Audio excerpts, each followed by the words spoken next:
नमस्कार दोस्तों, मैं कृष्ण शर्मा आपका स्वागत करता हूं हमारे YouTube channel PSC by DC sir पर।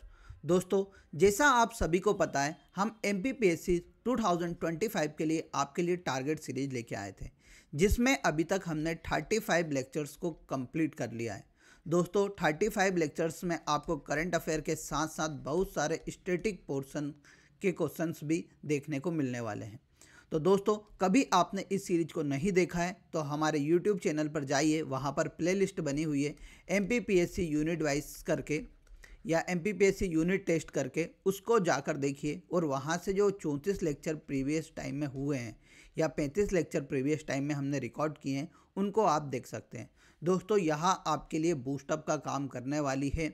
मैं आपको रियलिटी बताना चाहूँगा कि यहाँ से आपको 90 प्लस नंबर आपके पेपर में आसानी से बन जाएंगे। 90 प्लस का मतलब क्या होता है, यानी 45 से लेके 50 प्रश्न सीधे इसी सीरीज से आपको देखने को मिलेंगे। क्यों?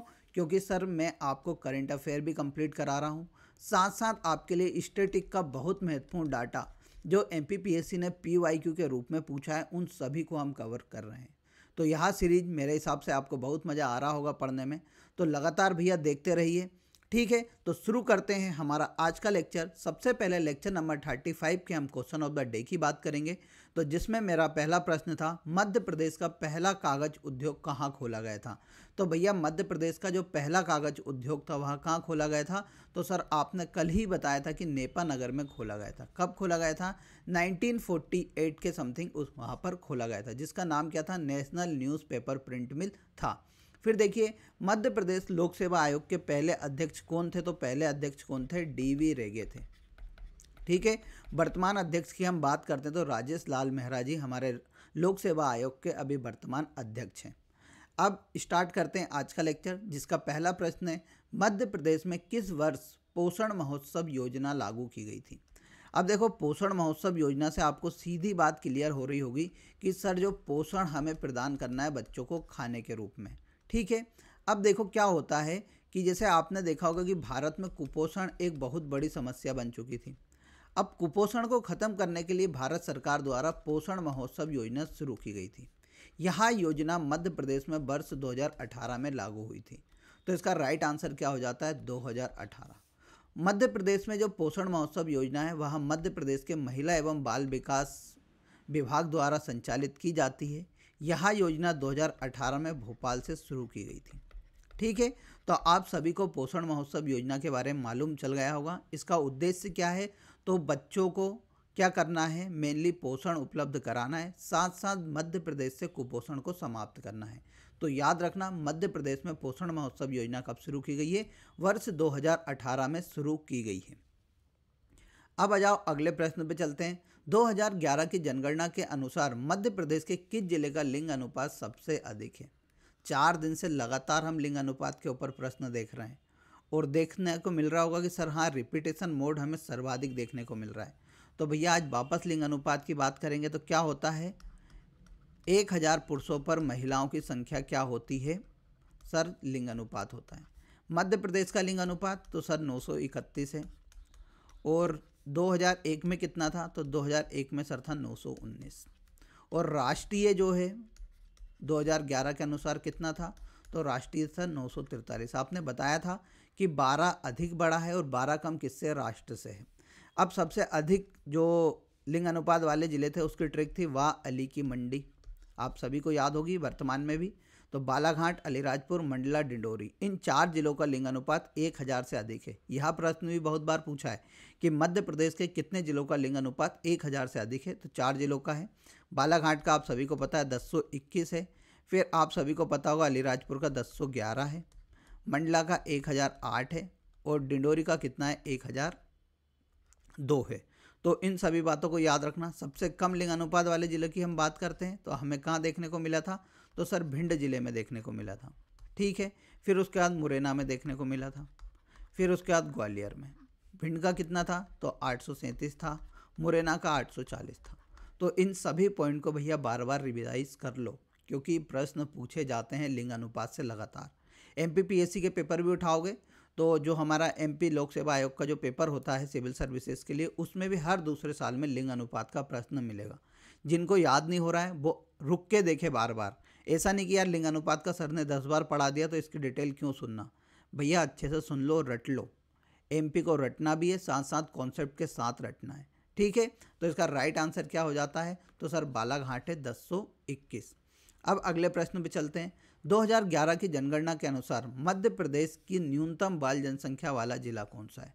तो देखो भैया 2011 की जनगणना के अनुसार बात करते हैं तो हमारे यहाँ बाल जनसंख्या कितनी थी, 1,08,00,000 के समथिंग हमारे यहाँ क्या रहती है, बाल जनसंख्या रहती है, यानी बच्चे रहते हैं, ठीक है। 1,08,00,000, ठीक है, 1,00,000 में समझ लेना, 1,08,00,000 हमारे यहाँ क्या रहते हैं, बच्चे रहते हैं। अब इसमें क्या होता है, बच्चे किसको गिना जाता है, तो सर हमारे यहाँ बच्चों का लिंग अनुपात की भी बात की जाती है। तो हमारे यहाँ लिंग अनुपात कितना है बच्चों का, तो 918, यानी 1000 बच्चों पर 918 बच्चियाँ जन्म लेती हैं हमारे मध्य प्रदेश में। इस बात को भी याद रख लेना। अब देखो सर्वाधिक जो बच्चे की जनसंख्या है वह कहाँ पर है, तो सर्वाधिक जो बच्चों की संख्या है वह है वर्तमान में इंदौर में। और सबसे कम कहाँ पर है, तो सबसे कम है हरदा में। तो याद रखना सबसे कम कहाँ पर है, हरदा में। इसका राइट आंसर हो जाएगा हरदा।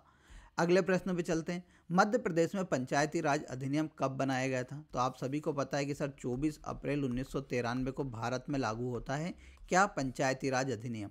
उसके बाद इसे राज्यों में पेश किया जाता है। तो मध्य प्रदेश में मध्य प्रदेश पंचायती राज अधिनियम 1993 लाया जाता है, ठीक है। कब लाया जाता है, तो सर 29 दिसंबर 1993 के दिन हमारी विधानसभा में लाया जाता है। 30 दिसंबर 1993 को वहाँ क्या हो जाता है, लागू हो जाता है। फिर 24 मतलब विधानसभा से पारित हो जाता है। ये पेश किया गया है, पारित 30 दिसंबर को होता है। फिर 24 जनवरी 1994 के दिन राज्यपाल हस्ताक्षर कर देते हैं। फिर उसके बाद 25 जनवरी 1994 के दिन हमारे मध्य प्रदेश में पंचायती राज अधिनियम क्या हो जाता है, लागू हो जाता है। तो ये सभी पॉइंट को आपको याद रखना है, बार बार पूछी जा रही है डेट। समझ में आ रहा है, कभी अधिनियम पूछ लेता, कभी पेश कब किया, कभी पूछ लेता पारित कब हुआ, कभी राज्य में राज्यपाल ने कब स्वीकृति दी, मध्य प्रदेश में कब लागू हुआ। तो ये सभी प्रश्न लगातार पूछे जा रहे हैं। तो इसका राइट आंसर क्या होगा, पंचायती राज अधिनियम 1993 बनाया गया था। जो लागू 1994 हुआ था, तो 94 मत लगा के जाना, आपको क्या लगा के आना है, 93 लगा के आना है। फिर 94 में हमारे मध्य प्रदेश में सबसे पहली बार पंचायतों के चुनाव होते हैं। अभी तक 6 बार मध्य प्रदेश में पंचायतों के चुनाव हो चुके हैं। सर पंचायतों के चुनाव कौन कराता है, तो राज्य निर्वाचन आयोग क्या कराता है, चुनाव कराता है पंचायतों के। किस अनुच्छेद के तहत, 243 के अनुच्छेद के तहत मध्य प्रदेश में राज्य निर्वाचन आयोग पंचायती राज अधिनियम या पंचायती राज्यों के क्या कराता है, चुनाव संपन्न कराता है। अब आगे जाओ, अगला प्रश्न देखते हैं। मध्य प्रदेश में लाख बनाने यानी माइनर फॉरेस्ट प्रोड्यूस जो है लाख का एक शासकीय कारखाना कहाँ पर है।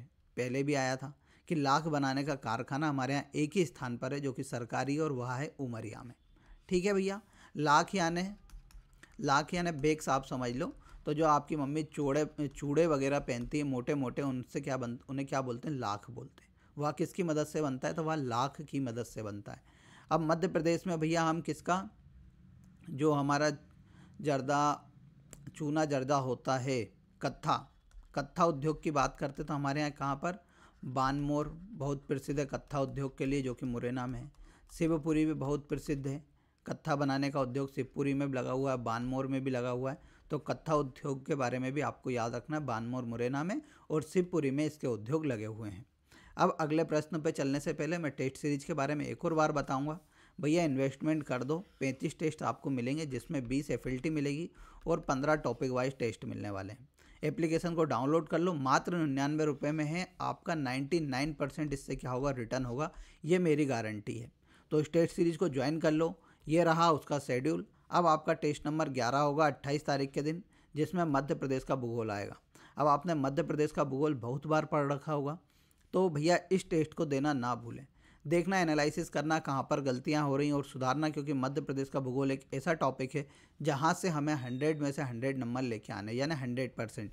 जैसे 10 प्रश्न पूछ रहा है तो मुझे 10 नंबर यहाँ से लेके ही आने, कुछ भी करके। तो याद रखना, मध्य प्रदेश के भूगोल से प्रश्न लगातार 10 से 15 पूछे जाते हैं, तो हमें पूरे नंबर लेके आने हैं। और यहाँ ऐसा टेस्ट होगा कि आपका पूरा रिवीजन हो जाएगा। टेस्ट देके आप देखिएगा एक बार। तो इसके लिए आपको हमारी टेस्ट सीरीज ज्वाइन करना चाहिए, मात्र 99 रुपीज़ में वह टेस्ट सीरीज है, ठीक है, अब अगले प्रश्न पे चलते हैं। निम्नलिखित में से किसे मध्य प्रदेश विधानसभा भंग करने का अधिकार है? तो कौन कर सकता है भैया विधानसभा को भंग? तो सर अनुच्छेद 174 के अनुसार, कितने 174 में कहा गया है कि जो राज्यपाल होगा, राज्यपाल को अधिकार हुआ कि वह मध्य प्रदेश विधानसभा को क्या कर सकता है, भंग कर सकता है। तो राइट आंसर क्या हो जाएगा? ए, राज्यपाल। मध्य प्रदेश विधानसभा की बात करते हैं तो सर हमारे यहाँ एकल सदनीय व्यवस्था है, यानी हमारे यहाँ केवल विधानसभा है, विधान परिषद नहीं है। हमारे यहाँ जो है कुल कितने सदस्य हैं? तो सर 230 विधानसभा के सदस्य हैं, जिसमें से 47 एसटी के लिए आरक्षित सीटें हैं और 35 एससी के लिए आरक्षित सीटें। 1956 में मध्य प्रदेश में पहली बार विधानसभा का गठन हुआ था। तब मध्य प्रदेश में जो संख्या थी वह कितनी थी? 288 विधानसभा सदस्यों की संख्या थी। हमारे पहले विधानसभा भवन को मिंटो हॉल के नाम से जाना जाता था, परंतु नए विधानसभा भवन को इंदिरा गांधी भवन के नाम से जाना जाता है। मिंटो हॉल का हाल ही में नाम बदलकर कुशाभाऊ ठाकरे भवन कर दिया गया है। तो ये सभी पॉइंट को आपको याद रखना है। 1956 से पूर्व की बात करते हैं तो हमारे यहाँ 4 स्थानों पर विधानसभा लगती थी, रीवा, ग्वालियर, भोपाल और नागपुर। ठीक है, ये 4 स्थानों पर। आप पूछोगे सर नागपुर तो हमारे मध्य प्रदेश में आता ही नहीं है। तो पहले जो पार्ट था जिसे सेंट्रल प्रोविंस एवं बरार बोलते थे, जिसकी राजधानी नागपुर थी, और सेंट्रल प्रोविंस एंड बरार को ही पहले मध्य प्रदेश के नाम से जाना जाता था। और 1956 से पूर्व हमारी राजधानी भी क्या हुआ करती थी? तो नागपुर ही हमारी राजधानी हुआ करती थी। अब अगले प्रश्न पे चलते हैं। मध्य प्रदेश के नीमच जिले के कौन से गांव में 130 मेगावाट क्षमता का सौर ऊर्जा संयंत्र स्थापित किया जा रहा है? तो देखो भैया, नीमच जिले के कौन से गांव, अब गांव तक पहुंच गए, गांव तहसील सभी आपको याद होना चाहिए। तो भैया यहाँ के कहाँ पर भगवानपुरा में क्या लगाया जा रहा है? 130 मेगावाट का एक सौर ऊर्जा प्लांट लगाया जा रहा है। इसका नाम क्या है? तो इसका नाम है बेलसपन सोलार ऊर्जा प्लांट इसका नाम है, जो कि नीमच के भगवानपुरा गांव में लगाया जा रहा है। ठीक है, अब हम अगले प्रश्न पे चलते हैं। निम्नलिखित में से कौन सी मध्य प्रदेश और उत्तर प्रदेश की संयुक्त परियोजना नहीं है? क्या संयुक्त परियोजना नहीं है पूछा है? तो सिंध परियोजना, सर बाणसागर मैंने सुना है मध्य प्रदेश, उत्तर प्रदेश और बिहार की संयुक्त परियोजना है। भांडेर नहर, सर ललितपुर के निकट जो राजघाट परियोजना बनी है वहाँ से भांडेर नहर निकलती है, तो यह भी मध्य प्रदेश और यूपी के मध्य है। फिर उर्मिल परियोजना, सर उर्मिल नदी पर बनी हुई है छतरपुर जिले में। तो जो उर्मिल है तो वह किस किस के बीच है? तो वह भी मध्य प्रदेश और यूपी के मध्य की परियोजना है। पर सिंध परियोजना क्या है? केवल मध्य प्रदेश की परियोजना है। यह परियोजना को मड़ी खेड़ा या अटल सागर या मोहिनी सागर के नाम से जाना जाता है। यह परियोजना सिंध नदी पर बनी हुई है। और कहाँ पर बनी हुई है? तो सर यह बनी हुई है शिवपुरी जिले में। ठीक है, अब मध्य प्रदेश और राजस्थान के मध्य हम देखते हैं तो कौन कौन सी परियोजना आती है सर? एक हमारे यहाँ गांधी सागर आती है, आपने गरज ट्रिक बताई थी, राणा प्रताप आती है, और हमारे यहाँ जवाहर सागर आती है। और हाल ही में चंबल, काली सिंध और पार्वती परियोजना को भी मंजूरी दी गई है। और यहाँ भी मध्य प्रदेश और राजस्थान के बीच की क्या है? संयुक्त परियोजना है। अगले प्रश्न पे चलते हैं। मध्य प्रदेश में प्रभात जोशी पुरस्कार किस खेल से संबंधित है? तो आप सभी को पता है, 3 से 4 बार बता दिया है कि प्रभात जोशी पुरस्कार मलखंभ क्षेत्र में दिया जाता है। और कब से देते हैं सर? 2013 से देते हैं, मध्य प्रदेश सरकार द्वारा दिया जाता है। 2 लाख रुपए देते हैं हर साल। अधिकतम एक खिलाड़ी को क्या दिया जाता है? मलखंभ पुरस्कार दिया जाता है। पहला पुरस्कार 2013 में अजय बख्तवारिया को दिया गया था। तो ये सभी पॉइंट याद रखना। मलखंभ अकादमी 2018 में कहाँ पर बनाई गई है? तो सर हमारे यहाँ उज्जैन में बनाई जा रही है। तो इन सभी पॉइंट को आपको याद रखना है। मलखंभ मध्य प्रदेश का राजकीय खेल भी है। तो इसका राइट आंसर क्या हो जाएगा? मलखंभ। अगले प्रश्न पे चलते हैं। मध्य प्रदेश सरकार की संत रविदास स्वरोजगार योजना का संचालन निम्नलिखित में से किसके द्वारा किया जाता है? तो देखो भैया, यहाँ पर किसकी बात हो रही है? तो सर यहाँ पर बात हो रही है संत रविदास स्वरोजगार योजना के बारे में। तो देखो, संत रविदास स्वरोजगार योजना, तो रविदास किससे? अनुसूचित जाति से संबंधित थे। तो आपको यहीं से समझ में आ जाएगा कि यह अनुसूचित जाति विकास निगम द्वारा चलाई जा रही एक योजना है। ठीक है, इस योजना के तहत क्या किया जा रहा है? तो स्वरोजगार को बढ़ावा दिया जा रहा है, यानी आपको आत्मनिर्भर बनाने के लिए यह योजना शुरू की गई थी।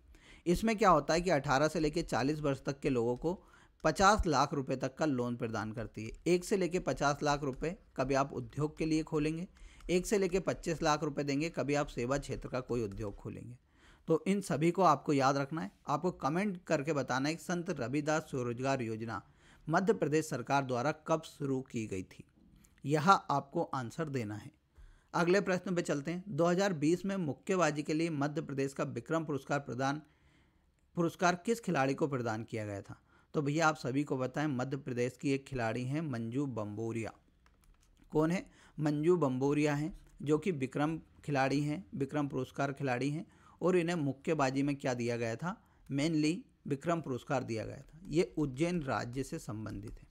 अब कुछ चर्चित खिलाड़ी मैंने आपको पहले ही बताया कि रुबीना फ्रांसिस को आपको याद रखना है, जबलपुर से हैं और किससे? शूटिंग से। कपिल परमार जूडो से संबंधित है और कहाँ से? सीहोर से।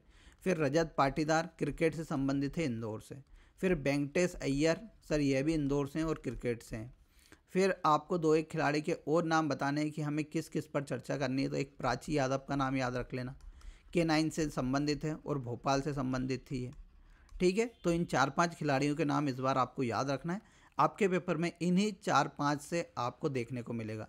यहाँ पर मेघा परमार का नाम लिखा है, तो ये पर्वतारोही हैं। मध्य प्रदेश की पहली महिला थी जिन्होंने किसको? माउंट एवरेस्ट को फतेह किया था, और इनका संबंध भी कहाँ से? सीहोर से है, ठीक है। तो इनके बारे में भी याद रखना, क्योंकि इन्हें बेटी बचाओ बेटी पढ़ाओ का ब्रांड एम्बेसडर मध्य प्रदेश सरकार द्वारा बनाया गया था।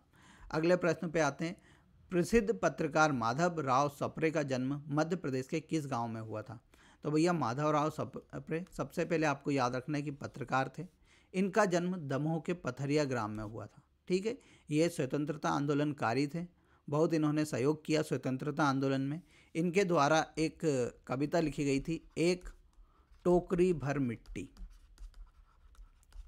ठीक है। तो यह इनके द्वारा कविता नहीं, एक कहानी लिखी गई थी, तो इसको भी आपको याद रखना है। अगले प्रश्न पे चलते हैं। इनमें से कौन सा भारतीय वैज्ञानिक मध्य प्रदेश से संबंधित है? कल ही बात की थी हमने, किसके बारे में? सर अनिल काकोडकर के बारे में। कहाँ से संबंधित थे? तो सर बड़वानी जिले से संबंधित थे। भाभा ऑटोमेटिक रिसर्च यानी भाभा परमाणु अनुसंधान संस्थान के ये डायरेक्टर रह चुके थे। भारत सरकार ने इन्हें पद्म विभूषण और पद्मश्री पुरस्कार प्रदान किया था, ये बात भी मैंने बताई थी। तो घुमा फिरा के वही बात आ रही। कैलाश नाथ काटजू कौन है? तो सर आप सभी को पता है, यह मध्य प्रदेश के कौन थे? तो मुख्यमंत्री रह चुके थे, और भारत के यह रक्षा मंत्री भी थे, ये भी मैंने बात बताई थी। मध्य प्रदेश के कैलाशनाथ कोल नहीं, कैलाशनाथ काटजू, सॉरी कैलाशनाथ कोल नहीं, कैलाशनाथ काटजू थे, जो मध्य प्रदेश के मुख्यमंत्री रह चुके थे। मध्य प्रदेश के तीसरे मुख्यमंत्री थे। राजा रमन्ना सेंटर लेज़र अनुसंधान संस्थान RRCAT जिसे बोलते हैं, वहाँ मध्य प्रदेश में कहाँ पर है? तो सर वहाँ हमारे इंदौर में स्थित है। परमाणु ऊर्जा के क्षेत्र में यह भी कार्य करता है राजा रमन्ना परमाणु अनुसंधान संस्थान, इसे या सेंट्रल मतलब लेज़र अनुसंधान संस्थान भी इसे बोलते हैं, RRCAT इसका नाम है। अगले प्रश्न पे चलते हैं। मध्य प्रदेश सरकार ने बिरसा मुंडा स्वरोजगार योजना की अनुशंसा 2022 में किस तिथि पर की थी? तो भगवान बिरसा मुंडा स्वरोजगार योजना आप सभी को पता है कौन से उससे हो जाएगी? सर अनुसूचित जनजाति से संबंधित यह योजना है। इसके द्वारा अनुसूचित जनजाति को क्या किया जाता है? स्वरोजगार प्रदान किया जाता है। यह योजना से 6 सितंबर 2022 को क्या की गई थी? शुरू की गई थी, आपको याद रखना है। इसके तहत आपको 8वीं पास होना चाहिए एलिजिबिलिटी के लिए। 18 से लेकर 45 वर्ष आपकी उम्र होनी चाहिए। उसके लिए क्या कर सकते हैं आप? 1 से लेकर 50 लाख रुपए तक का लोन ले सकते हैं मध्य प्रदेश सरकार से। 50 लाख तक किस में? तो उद्योग क्षेत्र में देंगे, और 25 लाख तक किस में? तो सेवा क्षेत्र में देंगे। इसके लिए भी सेमी एलिजिबिलिटी क्राइटेरिया है, बस उम्र का फ़र्क है, आपको याद रखना है। अगले प्रश्न पे आते हैं। मध्य प्रदेश शासन द्वारा 2018 में प्रारंभ की गई मुख्यमंत्री जन कल्याण योजना संबल 2.0 का उद्देश्य क्या है? तो देखो संबल योजना क्या है? तो यह क्या है? मजदूर सुरक्षा से संबंधित है, यानी जो असंगठित क्षेत्र के जो मजदूर होते हैं उनकी सुरक्षा से संबंधित योजना थी, जिसे 2018 में शुरू किया गया था। अब इसका उद्देश्य क्या था कि सर जो मजदूर हैं उनको हमें सामाजिक सुरक्षा प्रदान करना है। तो इसका उद्देश्य क्या हो जाएगा? असंगठित श्रमिकों को सामाजिक सुरक्षा प्रदान करना। अब इसके तहत क्या होता है? कार्य करते समय कभी मृत्यु हो जाती है तो मृत्यु सहायता के तौर पे 2 लाख रुपए प्रदान किए जाते हैं। कभी आपके लिए दुर्घटना में मृत्यु होती है तो उसमें 4 लाख, आंशिक दिव्यांगता के लिए 1 लाख रुपया प्रदान किया जाता है। तो ये कुछ राशि है, याद रख लेना, मैक्सिमम 4 लाख रुपए देते हैं। तो मैक्सिमम ही पूछेगा, ऐसा नहीं पूछेगा मृत्यु पर कितने देते हैं, दुर्घटना के द्वारा मृत्यु पर कितने देते हैं, ऐसे कभी नहीं पूछेगा। ठीक है, अगले प्रश्न पे चलो कि राष्ट्रीय हस्तकला पुरस्कार 2018 से पुरस्कृत मध्य प्रदेश के मोहम्मद बिलाल खत्री निम्नलिखित में से किस विधा से जुड़े हुए हैं। तो भैया आपको कितनी बार बताया कि यहाँ पर भी खत्री आ जाए, खत्री आ जाएगा तो आपको लगा के आना है बाघ प्रिंट। ठीक है, जो कि कहाँ की है सर, धार की एक कला है। तो बाघ प्रिंट कैसी है, एक प्रकार की ब्लॉक प्रिंटिंग है। मैंने आपको बताया था कि एक मतलब डिज़ाइन का एक लकड़ी का वो ले लेते हैं, वो एक टुकड़ा, उसके ऊपर डिज़ाइन बनाते हैं और उसके माध्यम से क्या करते हैं, सभी कपड़ों के ऊपर ब्लॉक बनाते हैं। तो यह बाघ प्रिंट में ही ब्लॉक प्रिंटिंग होती है। तो इनको किसके लिए, ब्लॉक प्रिंटिंग के लिए 2018 में क्या दिया गया था, हस्तकला पुरस्कार प्रदान किया गया था। ठीक है, यहाँ को जीआई टैग भी दिया गया बाघ प्रिंट को 2008-2009 में। ठीक है, तो ये भी याद रख लेना। अगले प्रश्न पे आते हैं, निम्नलिखित में से मध्य प्रदेश शासन के किस विभाग का संबंध सूरज धारा योजना से है। तो देखो भैया, सूरज धारा योजना जो चलाई जा रही है वह किसके द्वारा, किसान कल्याण एवं कृषि विभाग द्वारा चलाई जा रही है। सूरज धारा योजना के अंतर्गत क्या होता है कि जो ये अनुसूचित जाति के लिए मेनली चलाई जाती है, अनुसूचित जनजाति के लिए, एसटी के लिए, कि जैसे कि उनको कृषि के लिए एक अच्छी वैरायटी वाला सीड्स प्रदान किया जाता है, यानी जो बीज होता है अपने लिए रोपण के लिए। तो ये क्या करते हैं, सूरज धारा योजना के तहत मध्य प्रदेश सरकार अनुसूचित जनजाति वाले लोगों के अच्छी उच्च वैरायटी के बीज प्रदान करती है कि जिसके कारण उनकी कृषि क्या हो सके, अच्छी हो सके। तो सूरज धारा योजना आपको सभी को याद रखना है कि यह अनुसूचित जनजाति को लाभ पहुंचाने के उद्देश्य से शुरू की गई थी। अगले प्रश्न पे चलते हैं, विक्रम पुरस्कार विजेता 2021 विजेता खिलाड़ी तमन्ना निगम का संबंध किस खेल से। तो आप सभी को पता है कि इनका संबंध क्रिकेट से है।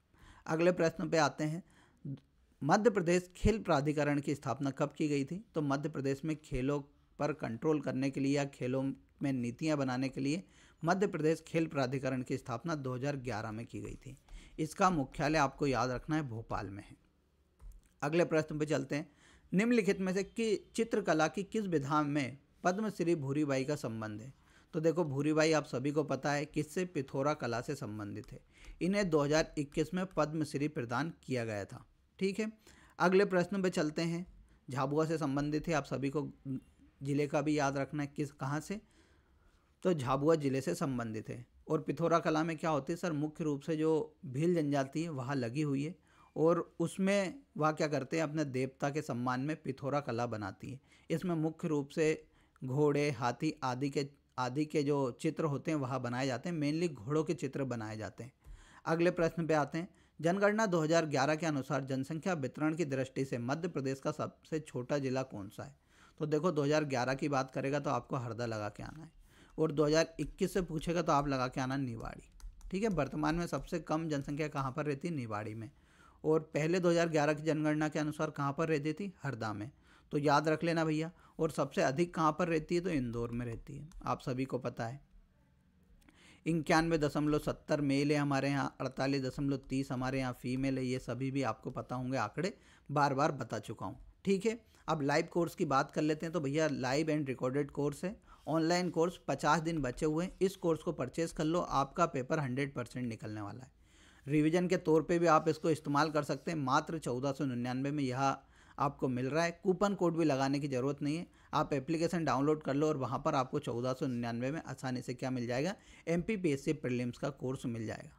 तो भैया 50 दिन बचे हुए, 50 दिन के रिवीजन के तौर पर इसको डाउनलोड कर लो। जो भी टॉपिक आपसे नहीं बनता है उसको देखो, रिवाइज करो, बार बार टेस्ट सीरीज लगाओ, आपका फ़ायदा ज़रूर होना है।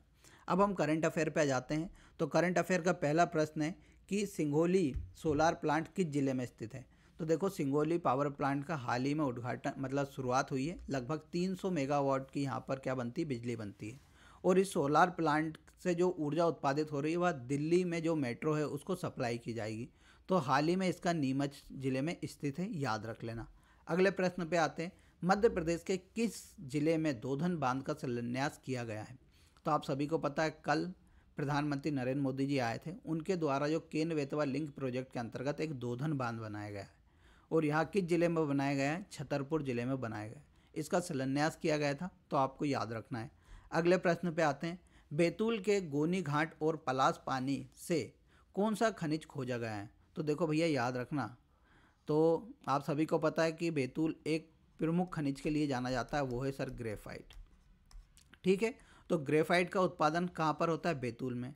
तो यहाँ पर गोनी घाट और पलास पानी दो स्थान है, वहाँ से हाल ही में क्या खोजा गया है? ग्रेफाइट खोजा गया है। तो आपको याद रखना कि यहाँ पूछ लेगा गोनी घाट और पलास पानी किस खनिज से संबंधित है, तो आपको लगा के आना है ग्रेफाइट। ठीक है, कैसा लगा आज का सेशन? मेरे हिसाब से आपको बहुत मज़ा आया होगा पढ़ के। तो लगातार अब हम क्या करेंगे, कुछ ऐसे प्रश्न एड ऑन करना स्टार्ट करेंगे जो आपकी कला संस्कृति से संबंधित है। ये प्रीवियस ईयर के पेपर चल रहे हैं, तो जैसे पेपर में प्रश्न पूछे जाते हैं मैं कंटिन्यू उन्हें कराता जाता हूँ। लास्ट में मैं आपको क्या करूँगा कि कला और यानी यूनिट 2 से संबंधित 500 प्रश्न सॉल्व करा दूँगा। फिर आपकी यूनिट 9 से संबंधित 500 प्रश्न सॉल्व करा दूँगा। फिर यूनिट 3 यानी मध्य प्रदेश की ज्योग्राफी से 500 प्रश्न। फिर यूनिट 5 जिसमें मध्य प्रदेश का राजनीतिक व्यवस्था होगी, उससे भी लगभग 200 प्रश्न सॉल्व कराऊंगा। तो इन सभी के लिए तैयार रहना आप। तो अभी इस सीरीज को फॉलो करते रहिए, बहुत ज़रूरी यह सीरीज आपके लिए। आने वाले समय में जैसे ही पेपर ख़त्म होंगे उसके बाद क्या करूँगा, आपके लिए टॉपिक वाइज लेके आ जाऊँगा कि भैया जैसे यूनिट 2 से किस टॉपिक से कैसे कैसे प्रश्न पूछे गए, सबको बहुत एनालिसिस के माध्यम से पढ़ाने वाला हूँ। अब आपको क्वेश्चन ऑफ द डे का आंसर देना है। मध्य प्रदेश का कौन सा जिला सुपारी कला के लिए प्रसिद्ध है? दूसरा है मध्य प्रदेश के चुनाव आयोग के पहले अध्यक्ष कौन थे? तो दोनों का आंसर आपको कमेंट बॉक्स में देना है। मिलते हैं कल वापस से, तब तक के लिए जय हिंद जय भारत।